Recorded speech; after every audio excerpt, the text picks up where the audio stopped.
So I got a suggestion on our YouTube channel that maybe we throw a couple speed holes in this, and you know what? I think that would look good, so I'm gonna go ahead and do it. Thanks, Kobe, for the suggestion. I've already got the radiator up top tied up because essentially this is the only thing that holds it upward, so I've got it tied back with a couple of clamps. We gotta take this thing apart the way we put it together. Whoa. Try not to lose everything.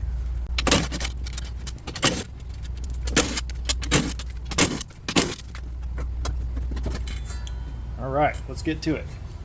Okay, so this is the tool we're working with, and we've got these two pieces. You put your metal between this. As you can see, this is like a very sharp, it's almost got a razor edge on it. So what happens is you pinch a piece of metal between this hydraulically, and as this squishes, it cuts a hole.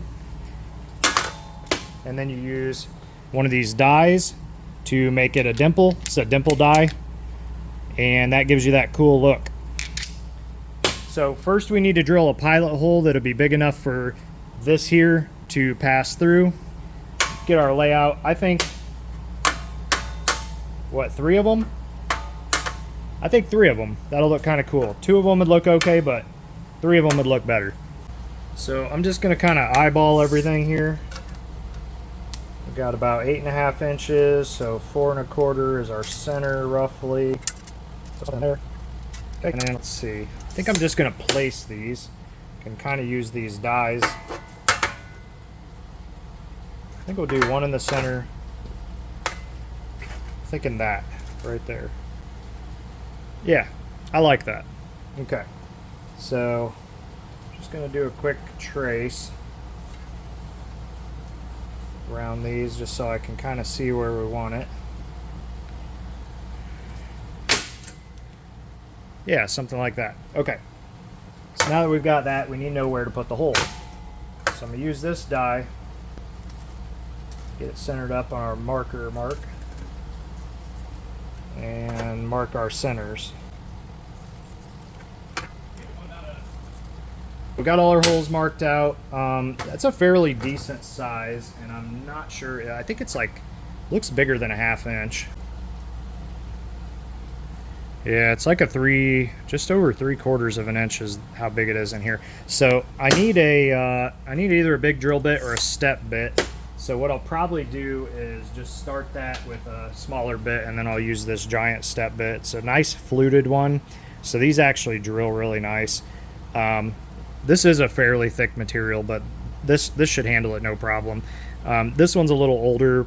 It's got some nicks and stuff out of it, but it'll do the job. So I'll probably just pilot this just so this doesn't have to work quite as hard, and then we'll get these holes drilled out, and then we can get that shaft through the holes. I'll show you the rest here. I'm gonna try the first one without a pilot.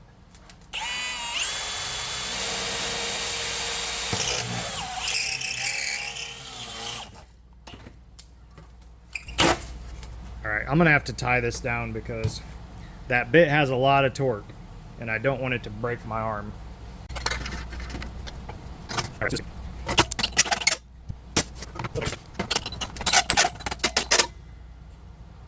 it's the only bad thing about these Milwaukee drills is when they get too much torque on them, they don't try, they just shut off. So using a step bit in one of these that's not a corded one, I know it's so the drill doesn't burn up, but it can be kind of annoying when you're doing something like this. All right, so that fits through there.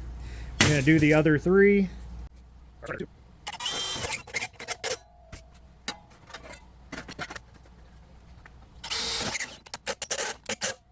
So now, we've got that done.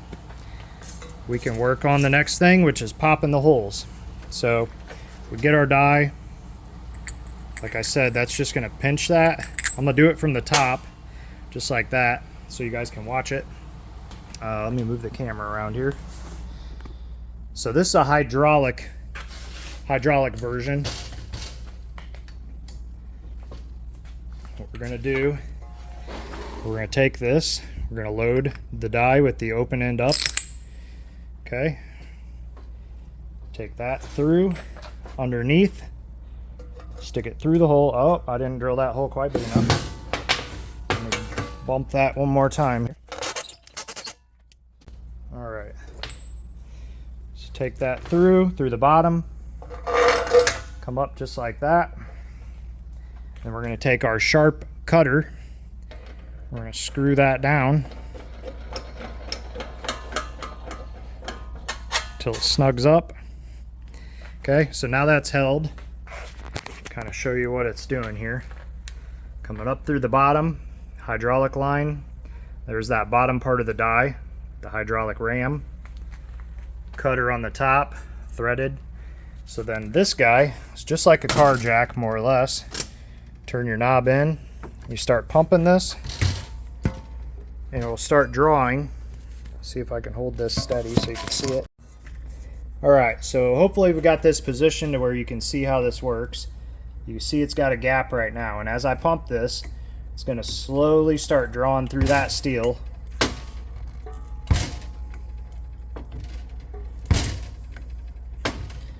See it going down in there. We're almost through. This doesn't take a lot of effort. There we go. And the nice thing about this too, this hole is so clean, you could never get a hole that clean with a hole saw. Alright, so now we've got this piece over here that just fell out of the bottom. We can unscrew this. And you'll find that when we get here, got a lot of threads here. Take this off, pull this out, and check that out. There's our piece that we cut out. It's got kind of that same shape as this does. So now I'm going to repeat that for the other two holes.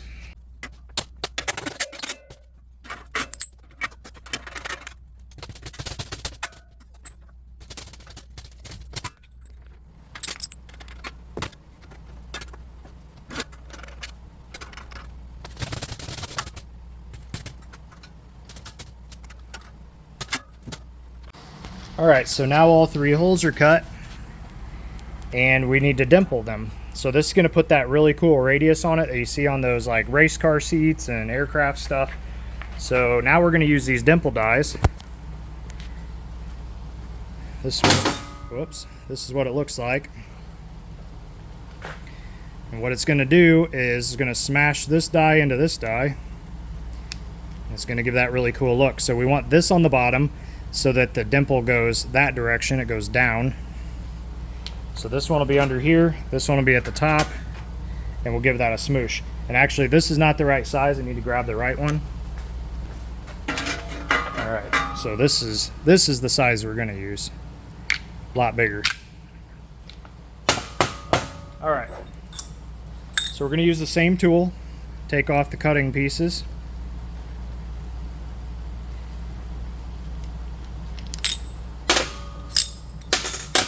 I will use this as just the nut. So, bottom piece, down onto the bottom. This will self-center. So when we put this on here, it'll center itself, okay? And then I'm just using this because it's threaded. I can turn it on just like a nut. So there we go. Now all we gotta do, pump the handle. I'll get you back down here so you can see it.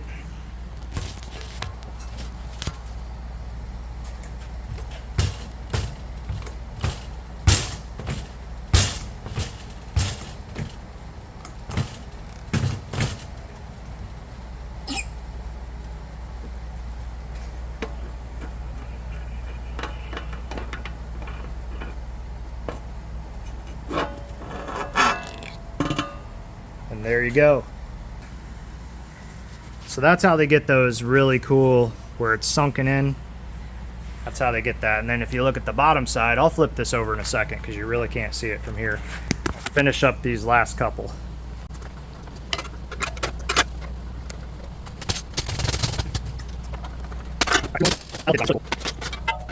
Those dimples. So this last one, I'm not going to clamp it down because I don't want to bend anything. We're just going to do it. Ooh, see, now there's a problem. I hadn't thought about that, so this may actually This may actually be a problem here. I think it'll be okay, but we're gonna find out. If it isn't, we'll know.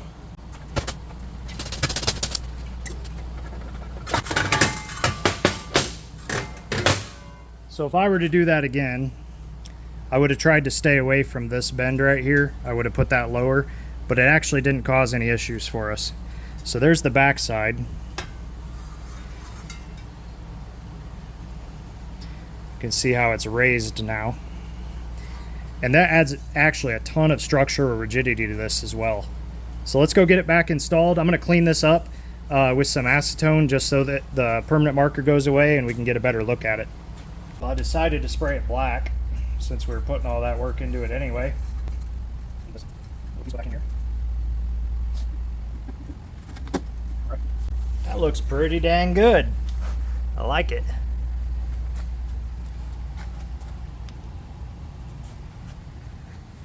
Yeah, that looks way better. Good suggestion. I like that. Good suggestion.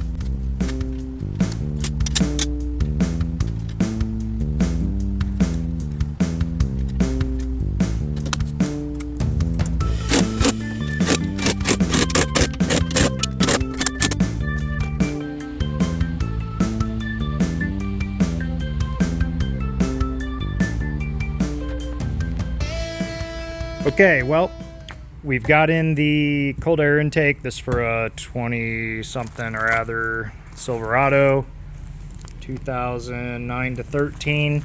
I'm trying to figure out if the mass airflow sensor for a Silverado and for this van, since they have the same sort of engine, if that would work, because they use a different one, and it would be nice if we could use a Silverado one. So gotta do a little bit of research on that. But what I can do today is this our coolant tank. We can change around where the fittings go and stuff, which we'll have to do, so that we have a drain back and an input. But yeah, it looks pretty nice. I mean, for I think it was like $60. It looks pretty nice. Nice welds. Not a bad looking unit. But anyway, what we need to do today is find a spot for the battery and find a spot for the coolant tank that work together. And I think I have an idea for positioning this. I do want to keep the battery for now up front. I think we may do a secondary battery under the bed later, just to run all the air ride stuff. But for now, I think I'm just going to keep this up front so that for ease of all the wiring and all that type stuff. So, you know, I'm thinking that we're going to put the battery box here, face the battery this direction, and then put that coolant tank back here. So I actually have a new material. You know, normally you guys see me using cardboard. Well, this isn't new material in general, but it's new to me. It's like a signboard material. It's super soft. It's easy to cut. It's plastic, and it's worked out really well. I'm doing some prototyping work for another project, and I decided to try this out instead of cardboard. But it's essentially plastic, corrugated, more or less like cardboard, but plastic. So what I'm going to do is map out that battery box for this in that plastic, and then we're going to see how everything kind of fits together and where our mounting points need to be. And then if everything looks good, we're going to transfer that battery box into metal and get it put in. So that's what we're about to do. This is my fake battery, so this is what we're going to be working off of for size. And like I said, I think I'm actually going to place it something like that. I'm going to make it just slightly bigger in case we decide we want to change the battery at some point. So one important thing is you want to have a sharp razor blade for dealing with this, so that it cuts nice. And I just have a whole stack of them here, and when they get dull, I just get a new one. Because you can buy like 100 of these razor blades for like $7. So it's worth it just to change them out when they get dull. That way you don't take a chance on cutting yourself. Look at how nice and clean those edges are. I mean, you really can't get cardboard quite that nice. What do you guys think of my neck fan? $7. Seems to work. Sort of. Okay. Not a sponsored product, but it's hot here, man. It's like, I don't know what it is outside. It's like 85 in the shop, and I got the air conditioning on, but it's like 90 something, 90, 93, 95 outside, and like 76% humidity last time I checked. So we're just trying to stay cool up in here. What do you guys do to stay cool? You got one of those hats with the fans? I saw those online. Those look kind of, maybe they work. I don't know. This thing sort of works.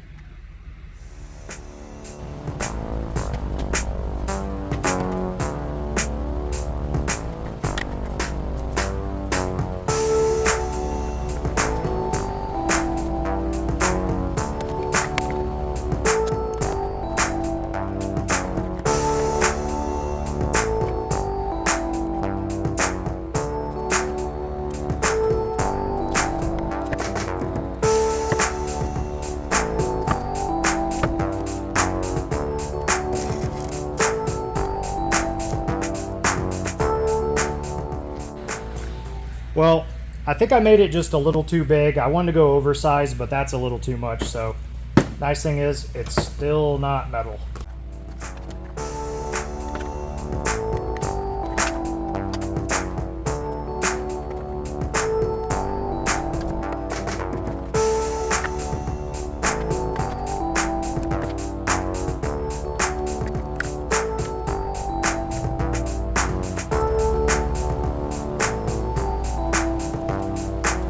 So there's our fake battery.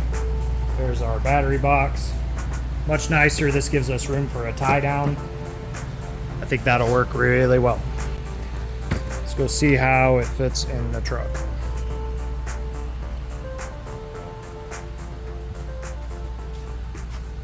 Okay, so now the question is, mount it here, mount it down here. I don't think I want to mount it down here because I'm going to mess with air stuff later. It fits there, but it's really big. I don't hate that, but still need a place for this. So, you know, do we go like over here? Could mount this down here. But the problem with that is we need this to be able to drain back into the radiator, so it almost needs to be higher, I believe. So I'm thinking maybe right here might be the spot. So it's not the easiest space to get to, but I think it does work. Okay, so I hate it right there. It's just too tight. I'm gonna listen to Wayne. Wayne sent me a message on YouTube about putting it back by the frame. And I'm thinking right there would be a really good spot. So I think that's what we're gonna do, Wayne. I think we're gonna put it back here. So I'm gonna build this, and then I think we're gonna make some mounts. I've got to extend a power wire, but I have all the stuff to do it. So I'll just put a breaker up front with a power wire that runs back to this box, and then we'll just do a nice heavy ground right onto the frame, and that solves all of our issues. So I think we're just gonna do that. It's gonna get it out of this area up here, because once you started fitting all this, there just wasn't a lot of room. I mean, it looks like a lot of room, but this takes up a huge chunk of real estate. So we're just gonna put it back here. Good idea, Wayne. All right, so here's that old piece of metal that you guys saw me grab from back over there by the metal shear. It's pretty thick. I think this is like, I don't know, it's pretty thick, like, I don't know, 12 gauge, 10 gauge. But anyway, what we're gonna do is I'm going to make the battery box out of this. It's not perfect, it's not flat, but you know what? It's gonna work exactly for what we're doing. So I'm gonna try not to cut this into 20 different pieces. What I'd like to do is bend most of it. So I'm thinking if we can do something like this, then we can just bend this thing up into the box that we need it to be. Hopefully this makes it less cutting too. Yeah, I think that's gonna work. I don't know if I can bend this or not. It's pretty thick, but we're gonna try.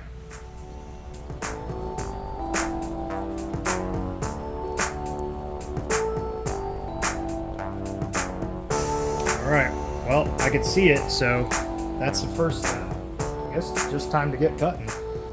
So this fan thing around my neck is either gonna keep my safety glasses from fogging up, or it's gonna blow a bunch of stuff in my eyes. I'm not sure yet, but we're gonna find out.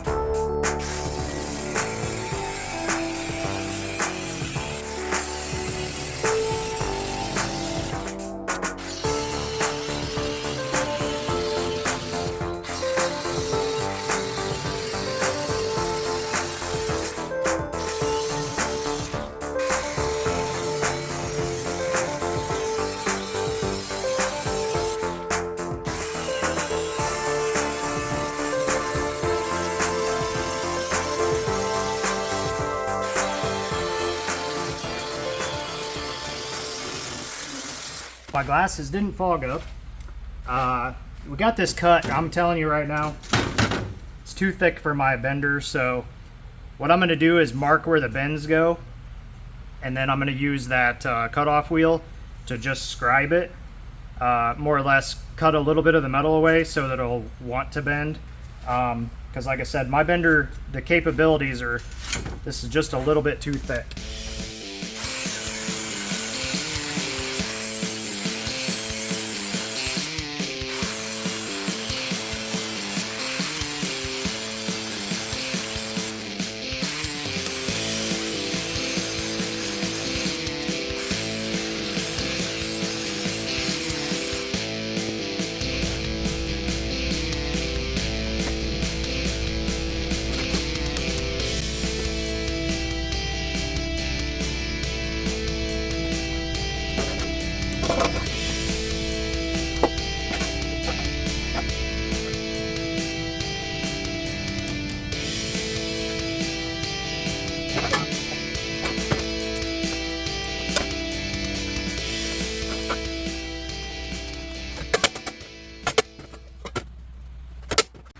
Okay, so it's not absolutely perfect, but it's pretty close. I mean, you know, we got this corner. This one has a tiny gap. I mean, there is a gap, but I don't really care. I'm just gonna weld that shut anyway. And this thing's going under the truck, but you can see this metal's thick. That definitely helped us. So now I'm just gonna flip this thing over and buzz up the corners. Maybe I'll throw a couple holes in the bottom of this to aid in drainage and whatever. Well, I thought I was recording, but I guess I wasn't, but I welded it together. And only welds I had to do was that bottom line and these two corners. I think I am gonna put some holes in the bottom, so probably gonna use the dimple die and put in a couple drain holes, and it'll lighten this up just a little bit too. And then I just need to make some mounting points back here for it to mount to the frame. Oh, an update, these did keep my glasses from fogging up, so that's kind of cool.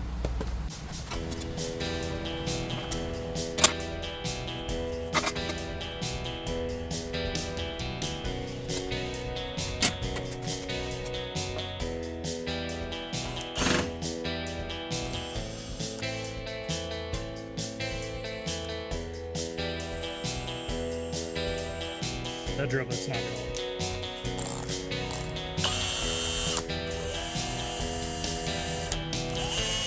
My drill bits are in bad shape, guys.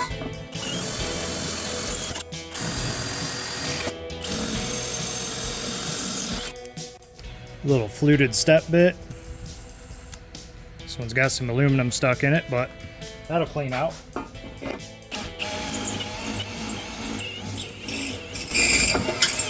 Fluted ones work so much better, especially when they got like a spiral flute like this.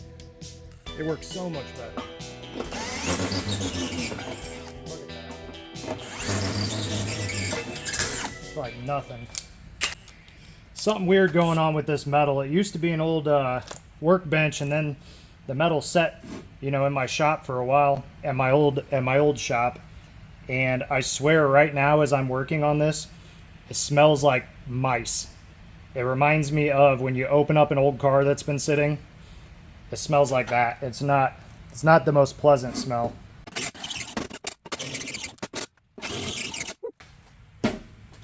Now it really stinks. I don't know what is. There must be some funky. Oof. Man, that smells bad. Who knows what I'm talking about? Who knows what stinky old mice smell like?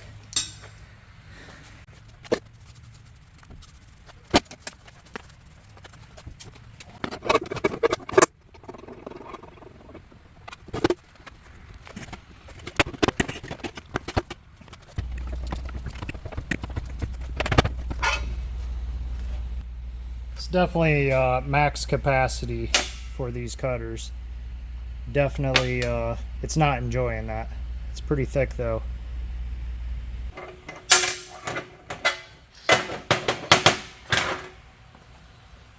So, what I've come to find out is this metal is way too thick for my dimple die set.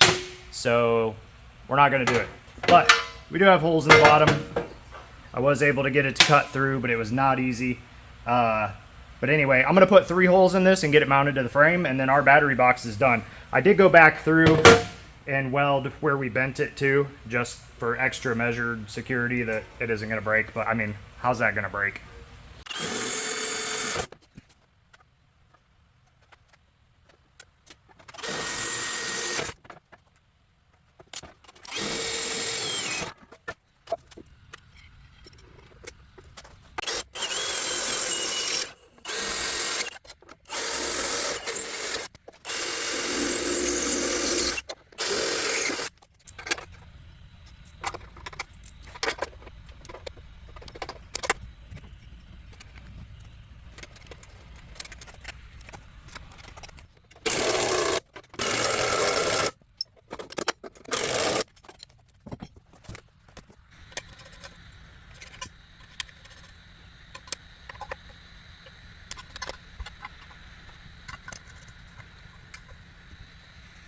Okay, so we got room now, and I think I want to put this somewhere over here.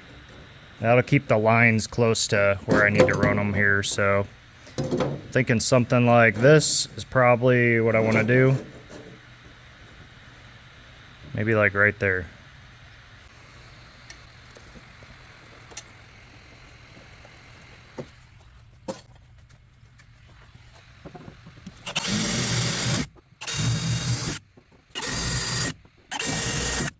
So since I'm a one-man team, I'm going to take each bolt and put a piece of tape on it. I'm going to tape it from the back side through the firewall. And then I'm going to put a nut on this side that'll space this out from the wall just a little, give us some clearance for the cap. And it'll also be a way that I can hold on to that by myself.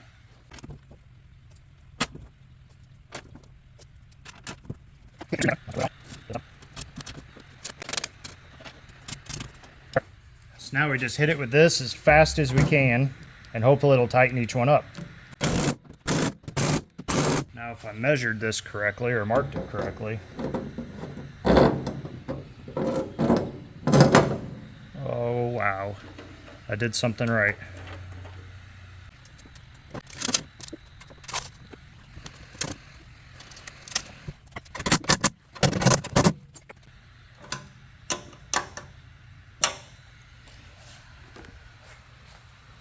Dang, that looks good.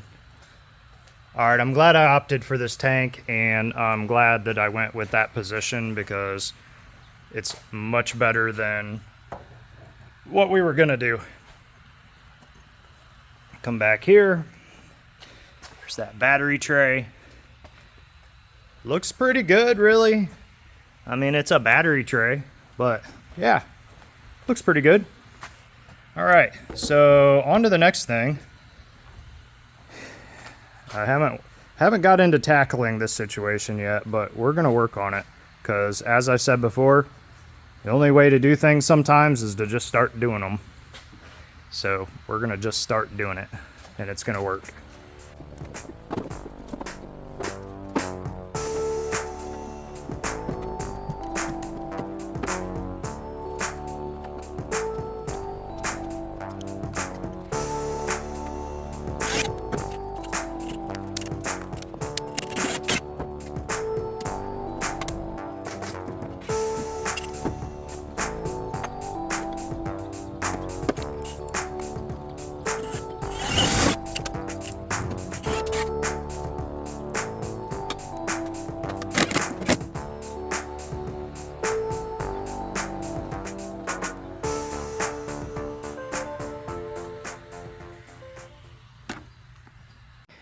All right, so this is the original intake setup, air filter or whatever you want to call it, off the van, and I pulled this apart, and this is the mass airflow meter.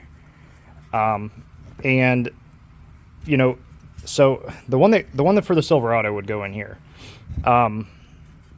We can make this super complicated, and I could either try to see if a Silverado one works or whatever, or I just cut this section out, put a coupler here, and use this stock one. So since this comes apart and more or less would just fit up with a coupler like this, I'm just gonna stick with what we know works, and this can go in the trash.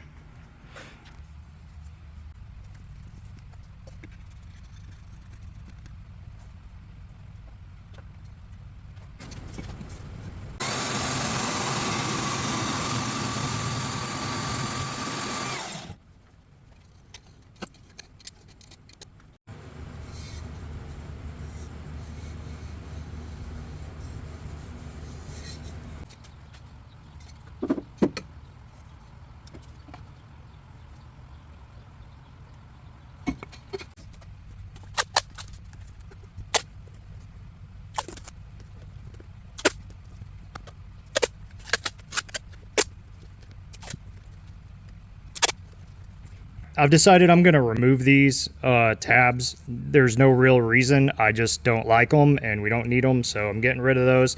So when this intake's put together, it'll look nice and smooth and you won't notice that this isn't supposed to be there. All right, check that out.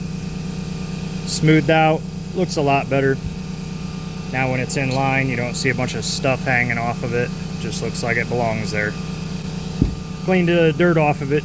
Well, that's going to be it for today's video. I've got to order some silicone couplers to connect this to this, and so that's going to take probably a few days. So I'm going to end today's video right here, but I do appreciate everybody who's come back for the build series. I appreciate everybody who's watching, sharing, liking, and all that. If you want to get notified, remember to ring the little bell up there by our subscribe button. And what that will do is it'll tell you when we drop a new video. So if you like the build series, you want to see when they come out, just hit that little bell button. And yeah, I'll see you guys on the next one. Thanks for watching.